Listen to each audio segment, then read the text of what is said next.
Chapter 25. Paul appeals to Caesar. Now, 3 days after Festus had arrived in the province, he went up to Jerusalem from Caesarea. And the chief priests and the principal men of the Jews laid out their case against Paul, and they urged him, asking us a favor against Paul that he summon him to Jerusalem, because they were planning an ambush to kill him on the way. Festus replied that Paul was being kept at Caesarea, and that he himself intended to go there shortly. So, said he, let the men of authority among you go down with me, and if there is anything wrong about the man, let them bring charges against him. After he stayed among them not more than 8 or 10 days, he went down to Caesarea. And the next day he took his seat on the tribunal and ordered Paul to be brought. When he had arrived, the Jews who had come down from Jerusalem stood around him, bringing many and serious charges against him that they could not prove. Paul argued in his defense, neither against the law of the Jews, nor against the temple, nor against Caesar have I committed any offense.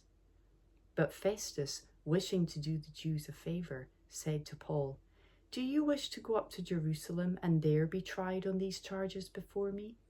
But Paul said, I am standing before Caesar's tribunal, where I ought to be tried. To the Jews I have done no wrong, as you yourself know very well.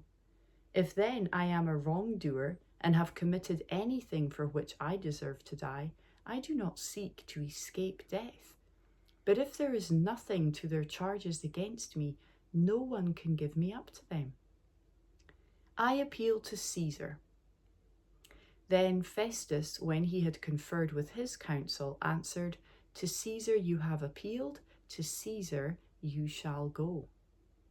Now when some days had passed, Agrippa the king and Bernice arrived at Caesarea and greeted Festus. And as they stayed there many days, Festus laid Paul's case before the king, saying, There is a man left prisoner by Felix, and when I was at Jerusalem, the chief priests and the elders of the Jews laid out their case against him, asking for a sentence of condemnation against him. I answered them that it was not the custom of the Romans to give up anyone, before the accused met the accusers face to face and had the opportunity to make his defense concerning the charge laid against him.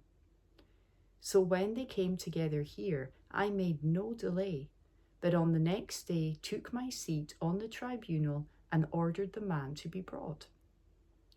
When the accusers stood up, they brought no charge in his case of such evils as I supposed. Rather, they had certain points of dispute with him about their own religion and about a certain Jesus who was dead, but whom Paul asserted to be alive. Being at a loss how to investigate these questions, I asked whether he wanted to go to Jerusalem and be tried there regarding them.